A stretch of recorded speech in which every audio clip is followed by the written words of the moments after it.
Hi, I'm Becky Hunt, and I am on a life mission to help other women going through trials reclaim their joy. I'm a mother of 3, and I understand pain and loss firsthand. I survived melanoma cancer, type 1 diabetes, Graves' disease, and several eating disorders, but the most difficult thing that I've survived is the loss of one of my daughters at only 82 days old. No one should have to carry the unbearable weight of child loss alone, which is how I came to be on this journey to unite women through their pain, forming a community of feminine strength that together can face all obstacles.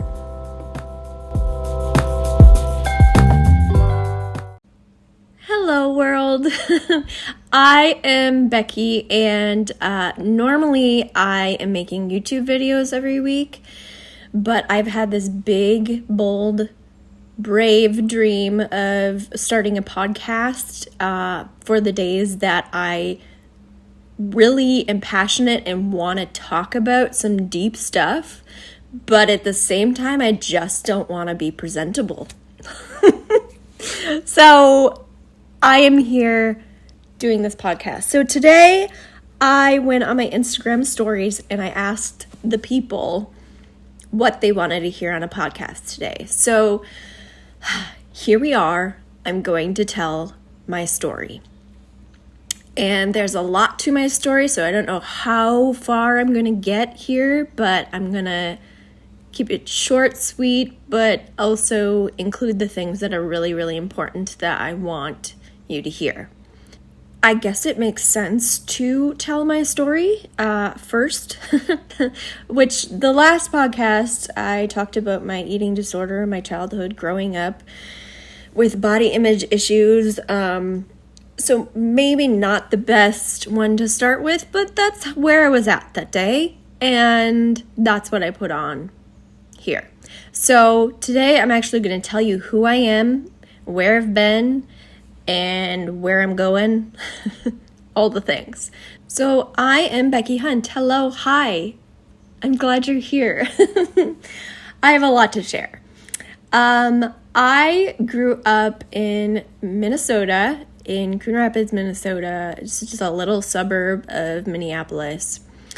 And you might be able to hear my Minnesotan accent quite a bit. It will come out in my O's, and sometimes I even say A, even though I'm not Canadian, but I'm close enough to the border, so why not add it in? And I tend to laugh at myself a lot, so stick with me. So you can go back and listen to my last podcast about my eating disorders growing up. I started puberty at a very young age of 9, and that's when my body image crap started in my head. And then I was diagnosed with type 1 diabetes when I was 13 years old, and that's what brought me into my eating disorders. You can go back and listen to that one. I'm not going to go over that stuff too much because I don't want to be too repetitive here.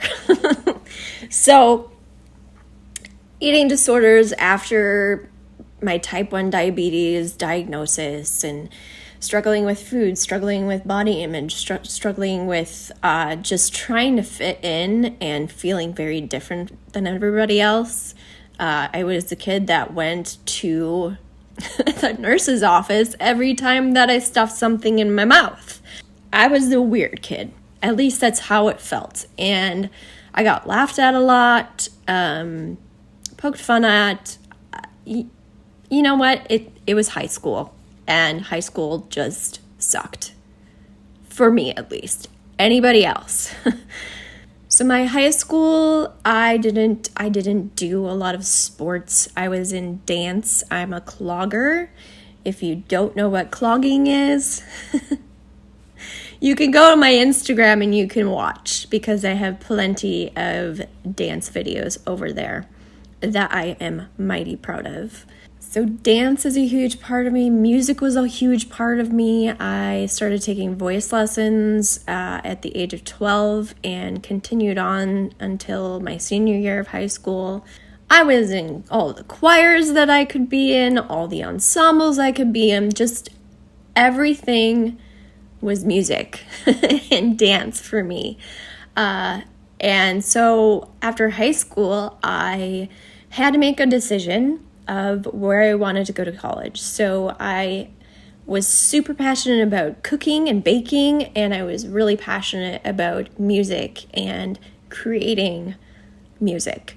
So I made the decision to actually go to music school. I went to the Institute of Production and Recording in Minneapolis, Minnesota, and I got my audio engineering and production degree. My dream was to become a music producer in Nashville, Tennessee. Well, that never happened. I did work at a music studio in St. Paul for a year, and I very quickly learned that I was not a night person, and being up at like 1 a.m., 2 a.m., 3 a.m. recording bands in the recording studio, like it was brutal, and it really affected my health, my mental health, and I just didn't see myself in that kind of position. And that's what the music industry was like. People just recorded in the middle of the night, and that was just not for me. And so I actually went on to go to culinary school as well, because I was like, this isn't working.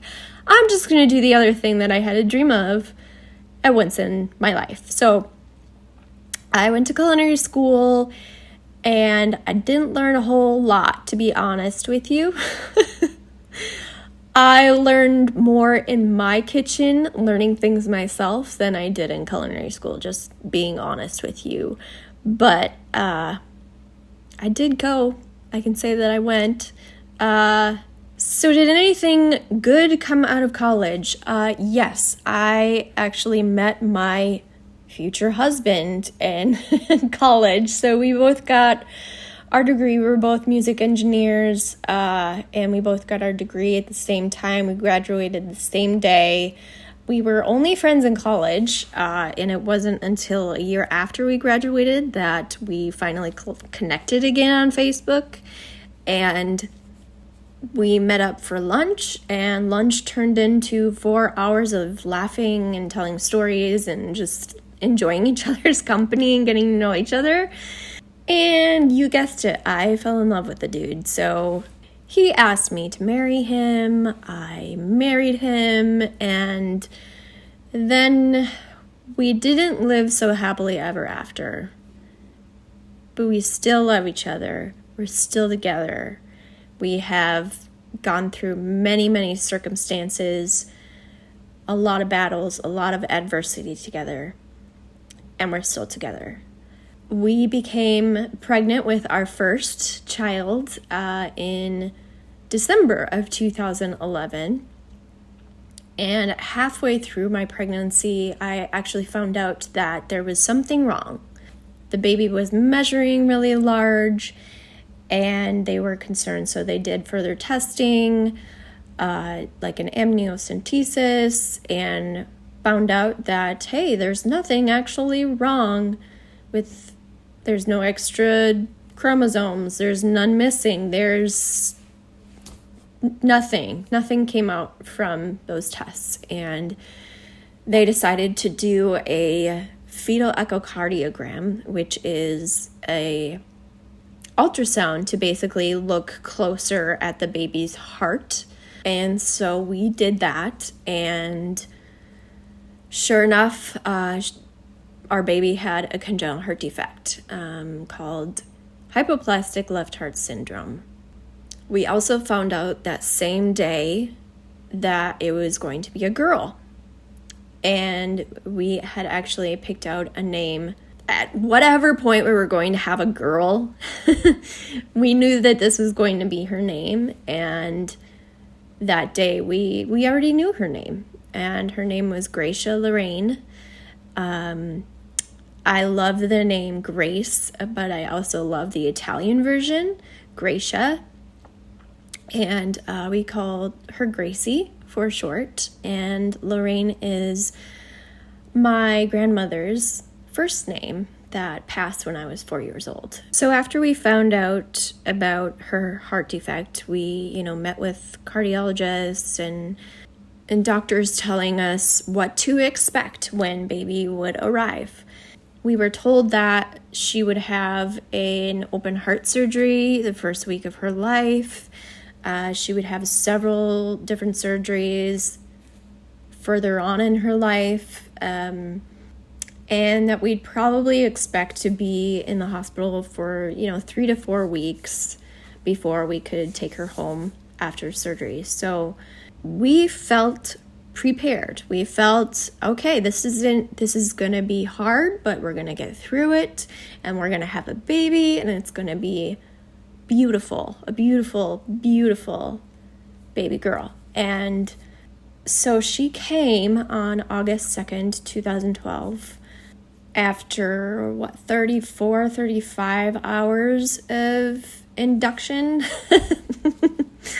And she came out C-section because she was in distress and wasn't looking too good. So she came out C-section, and I didn't see her for the first 10 minutes after she came out because she was rushed into a different room to be checked on. And the first time I saw her was actually through a picture on my husband's phone. I still, to this day, am a little bit mad about that, but it's okay. I've come to terms with it.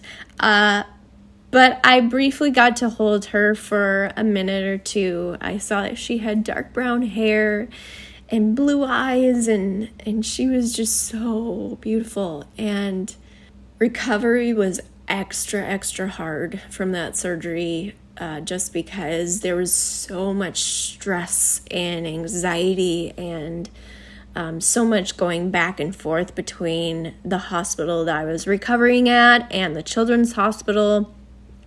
We actually had to go down underneath a tunnel underground to get to the children's hospital to go see her. And there was a lot of trips back and forth during my 48 hour recovery, when all I wanted to do was just stay with her. And at 6 days old, she had open heart surgery. So basically the surgeons went in and kind of remapped some of the things in the heart and placed them through the right side of her heart because her left side was so underdeveloped. It was like almost non-existent. And so everything had to be moved to work through the right side. I hope that makes sense without getting into too much doctor lingo, I guess I could say. That was a long day waiting for her to come out of surgery. It took several hours, and when she came out on this big, gigantic machine called ECMO. This machine was connected to her heart. It was basically pumping blood through her heart just to give her a break. So it was doing all of the hard work for her so she could rest and recover. So yeah, her chest was open for a week and she had tubes coming out every which end and lots of red, lots of medications, lots of really hard things to see surrounded by your baby that you've barely gotten any time with. A baby that you should be holding in your arms, feeding with your breast, being woken up by all hours of the night. I didn't get any of that. And I wanted it so badly. The ECMO machine was disconnected from her 7 days later. So she was on it for like a whole week. And through this time, she had assistance with breathing, a ventilator through her nose. A month went by and we still couldn't hold her in our arms because she was still on the ventilator. And since she had been on it so long and struggled so much to breathe on her own, we really didn't have much choice but to put her in for another surgery for tracheotomy. So basically there would be a tube, a hole in her neck essentially, and a tube coming out with air coming in through that tube, just to help her breathe. As scary as that surgery was, and to see a hole in her throat and a tube, this large tube going through it, it's a really scary sight and a scary thing to think about. But what this allowed us to do was to hold her in our arms again, where she belonged. And after the surgery, I was able to rock her in the rocking chair next to her hospital bed all day, every day. And those moments with her were the most treasured memories that I have to this day.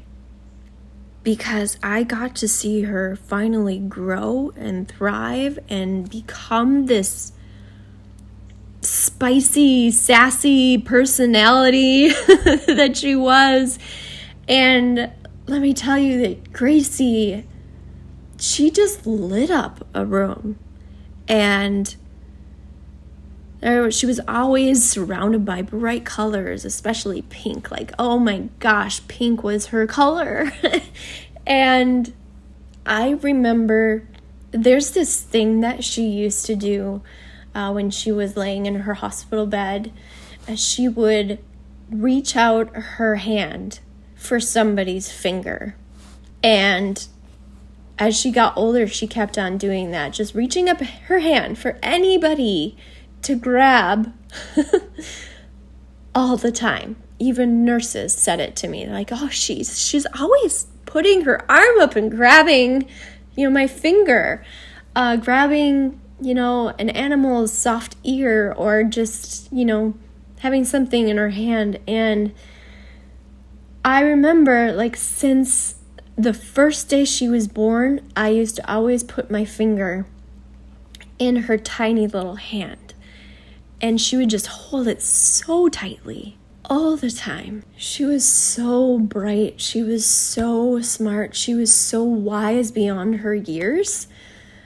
I don't know how else to explain it, but she would just look at you and she would tell you stories with her eyes, just by looking at you. And she would just move me to tears sometimes, or laughter, or just by staring at her. And the way that she used to stare at me was just heart-wrenching. And she showed me so much love through her eyes. She was something else. And I remember on October 22nd, 2012, we had literally the best day that she had ever had. She was so alert. She was looking all around the room. She was wearing pink. She was playing patty cake with us. And, she wasn't quite 3 months old, but, in a way that you can play patty cake and Wheels on the Bus with a 3-month-old. That's what we were doing.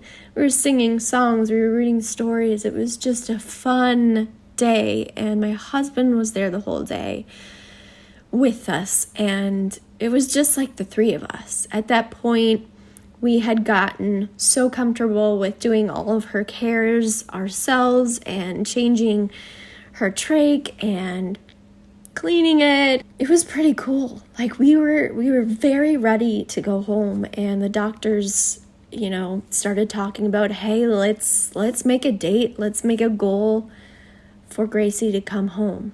And we were so excited and so ready. And that day was absolutely beautiful, and I will never forget it. And I went home that night with my husband. He had to work the next day, and I was really craving my own bed for one night. And so we went back home that night, and I just remember leaving her in the hospital, just feeling very strange about leaving her. And it was so hard. I just wanted to stay with her. For whatever reason, my heart was just pulling me and wanting to keep me in that room.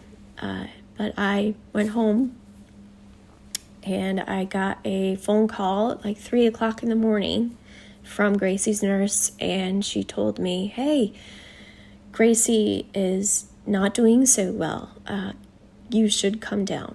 So I, put on a sweatshirt. I packed a few things because I knew that I would be staying overnight, probably in the next few nights at least. Because when she had a moment of concern from her doctors and nurses, there was nowhere else I wanted to be but her room. So I drove down to the hospital myself, and I remember it storming that morning, and I was freaking out, and I was like, you know what?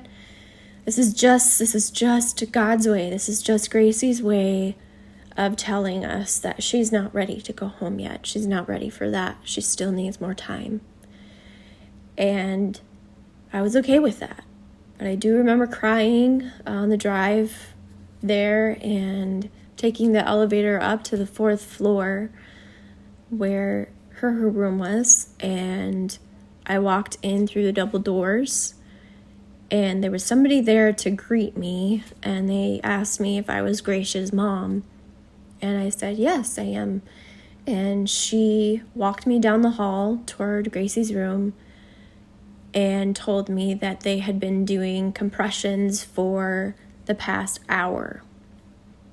And all I could see in front of me was doctors filling the room, machines sitting in the hallway waiting for her. And I remember thinking, no, this can't be it. This cannot be the end.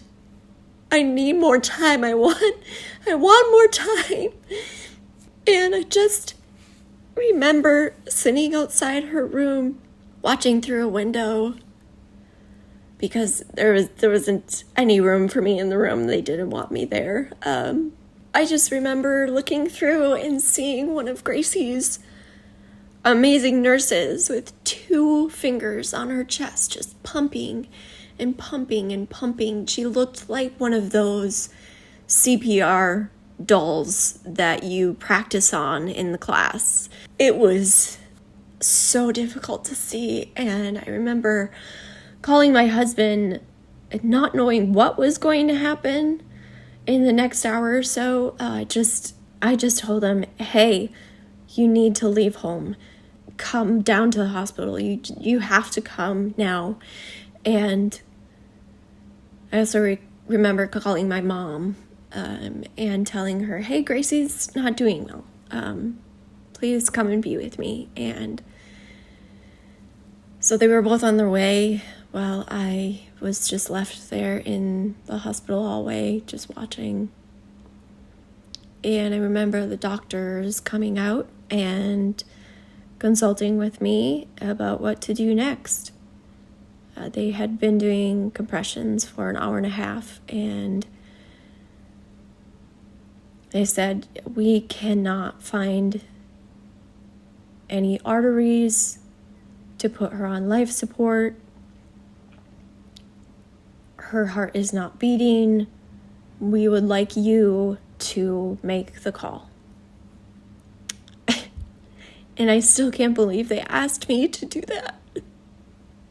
I hate them for asking me to do that. And then I said, okay, it's okay. Like, let her go. And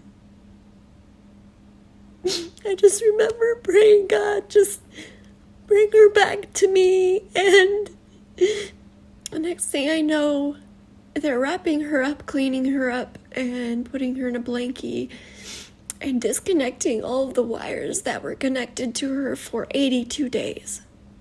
I remember Nurse Megan, she invited me in and said, Gracie's ready for you. And I sat in the rocking chair that I had sat in every day. And they placed her in my arms for the first time without anything connected to her. She was free from all wires. She was free from all pain. And for the first time, I danced with her around the room because, like I said, I'm a dancer, and my life is music, and that was Gracie's life too.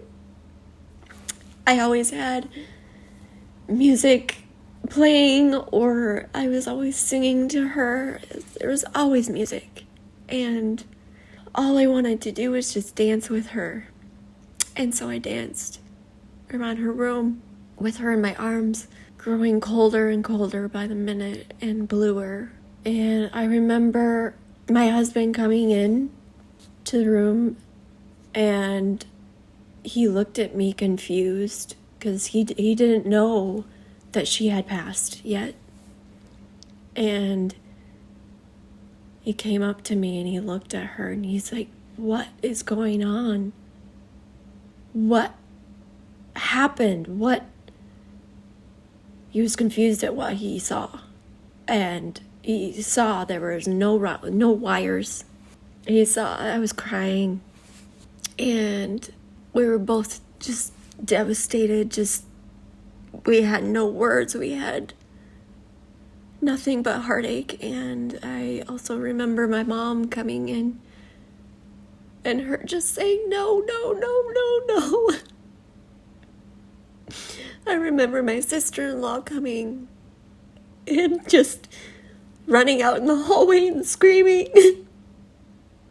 More family came, and I did not let go of her. I kept her in my arms. Doctors came in and out, and our surgeon came in, and I will always remember that man, Dr. Overman, sat with us, with Gracie in my arms, and he cried with us. He cried with us. Someone came in and helped us do little footprints and handprints and bathe her for the last time and put a pretty pink dress on her and have a few more minutes before they had to take her away. And I just felt numb. I felt like I was watching somebody else's life. Like this, in no way, shape, or form was my life. This couldn't happen. Then came a time when the nurse came in and said, hey, we really, need to take her to, whatever, to preserve her body or whatever, like a stupid thing that they told me. I did not want to let her go, but they took her from me, and my arms were just left empty. We packed up her things. The nurses told me to take the blankets she was wrapped in and the combs that we brushed through her hair and the lotions she used and all these things still bring comfort to me. And I'm so thankful. In the coming days, we planned her funeral. I picked out the songs we would sing, and we had her cremated so that we could keep her with us. Because I just did not feel good about burying her in the cold, dirty ground, and I have to drive somewhere to go see her. No, I didn't want that. After the funeral, my husband and I went up to the North Shore in Grand Marais, Minnesota, where I had spent like my entire childhood since I was 4 years old, I think. We had our honeymoon there. My grandparents even had their honeymoon there, and it was just a really special spot for all of us. And after the funeral, my husband and I we said we need to get away. And so we took her ashes with us, and it's usually like a little over 4-hour drive near the Canadian border. We found a spot out on Artist Point where the rocks are beautiful and there's nothing but Lake Superior surrounding you. And we found a spot and we let some of her ashes go in Lake Superior. And still to this day, we go out there on her birthday every single year to throw her pink roses. And it's so special, and I'm so glad that we did it. Whew. 40 minutes in, and